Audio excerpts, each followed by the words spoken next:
if you're still wondering why most of the Southeast politicians are not supporting Peter Obi, see this video of Dave Umahi. I saw a man that was running his mouth, and the man was saying the only place that you have 100% support, a man has his region intact, is in the Southeast. And he was talking of my brother Peter Obi. If when the presidency will come to Southeast, I should be at the forefront because of my performance. I watch a finish and say, okay. The reason is that all of them, you see all the Southeast politicians, when they support it, all of them want to become the first Southeast president. Now waiting they want, now just waiting they hungry them.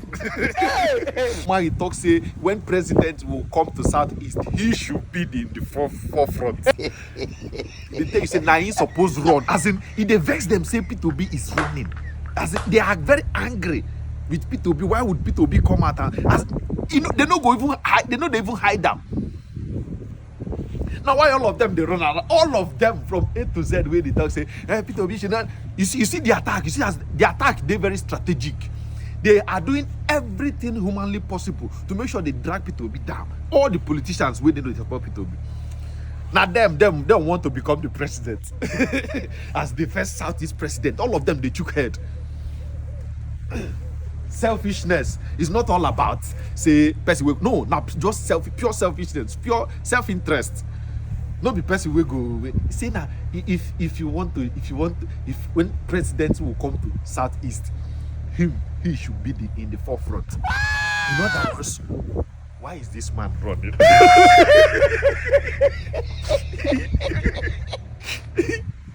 Now like this witchcraft they takes that too. You know say witchcraft na say you dey see person and say the person they chop wetin you supposed chop. As person will hold your thing, the person go buy car, you go look at this car supposed to be my own.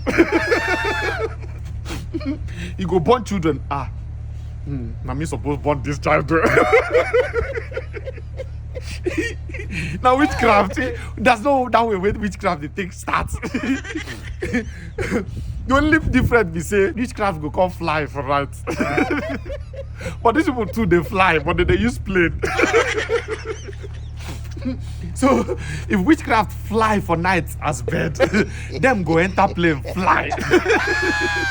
Witchcraft go come do everything humanly possible and spiritually possible to make sure say they pull you down from that thing where they achieve. Now the same thing where all these politicians they do. They do everything humanly possible to make sure they drag Peter Obi down. Because Peter Obi go one step, then go gather people, we go pull them down. The only difference be say they know they suck blood. I can't even vouch for them if they know they suck. I'm not gonna surprise say they go talk say they actually suck. I say, oh wow.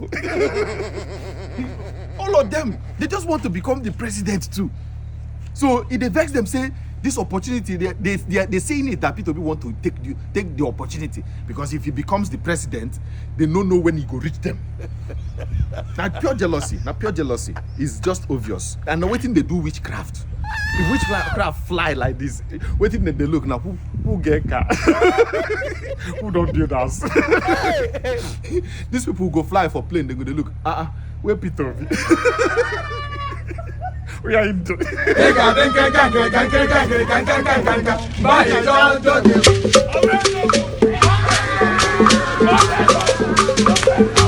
Mamma mia. All the governors of Southeast are supporting, the President Bola Ahmed Tinubu's second term. I saw a man that was running his mouth, and the man was saying the only place that you have, 100% support, a man has his region intact, is, in the Southeast, and he was talking of my brother Peter Obi. If when the presidency will come to Southeast, I should be at the forefront because of my performance. And I've asked for debate. Anybody that feels otherwise, I created something out of this Ebonyi state. God used me to do it. And so we compare, governor to governor time and compare what we have done for Southeast. I beat my chest and said, listen, God has used me, President Bola Ahmed has used me to better the laws of Southeast. You can tell me when else we had it this good. And so boldly we are saying that. You see me smiling at you? I see you smiling at me. Because there's particular indices in this country that unify us. We are divided religious, tribal, and ethnic line. For a very long time, for me particular, who I'm from a northern part of this country, and I've seen how the decay in the system have been. I've been a presidential candidate, I've been a chairman of all political parties and I know the historical background of this country.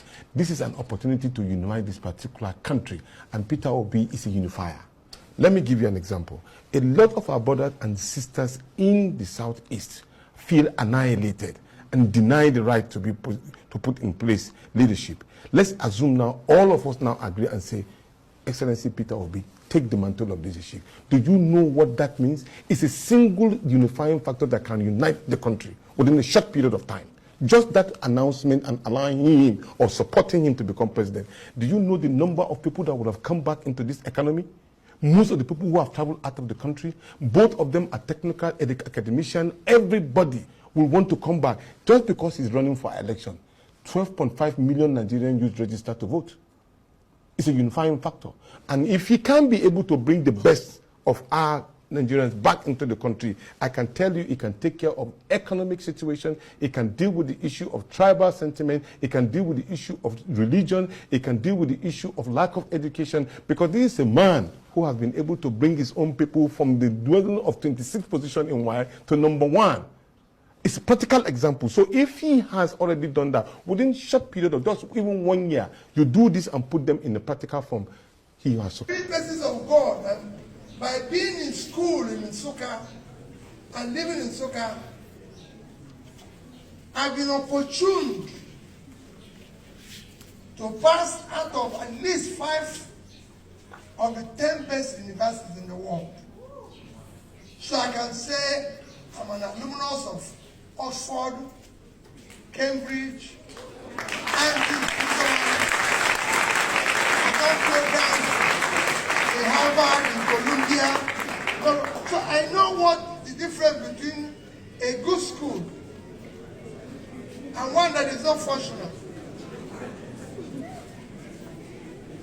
Like I always tell people that if people are abroad and subjected to want to go to school here, they will all fail. That I know very well. So I thank you people. This school has produced so many great doctors that are respected all over the world today. I go to America. All the people who I was in school with are today famous doctors all over the world. And I thank you. So when he wrote me, I said I'll pass and start my own little contribution and create awareness. President, remember what I told you. It is the students that demand what they want, not your lecturers. The reason is that your lecturers are doing their best. They are the best friends you have. They're everything. For those facilities that are meant for you to be. And I can tell you, I had this problem as a governor. When I became governor of Anambra State, our university had a faculty of medicine, which was to be closed down by the Medical and Dental Council of Nigeria. I said, what are we going to do to these young people who have been admitted and they've been studying for the past 4 years? They told me, that's why I want you to listen and it's on tape. They told me they can graduate in any of the sciences, chemistry, biology, anything, but they cannot be doctors because we have no teaching hospital. And I said to them, all of you here are professors. Let me tell you, these students cannot suffer for leadership failure. They will not happen, not under my watch. And And I said to them, we're going to do one thing.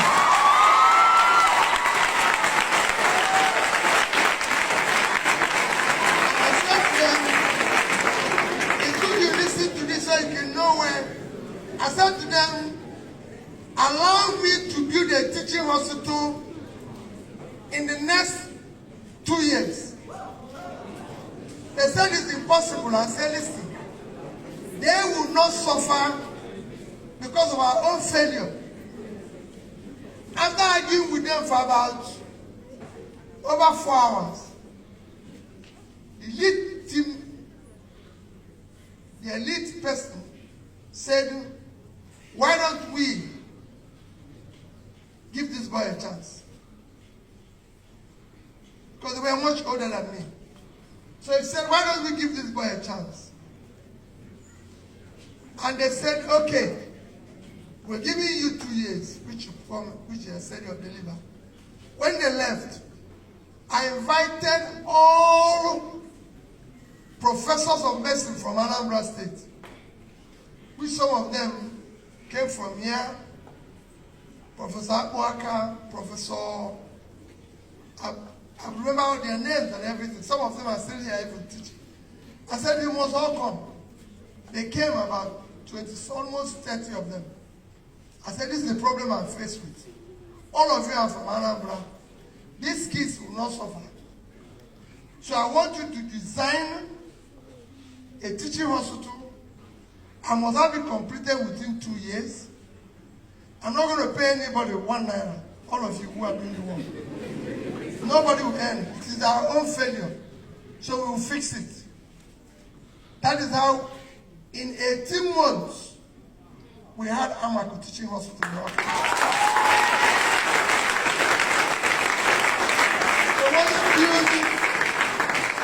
It wasn't planned.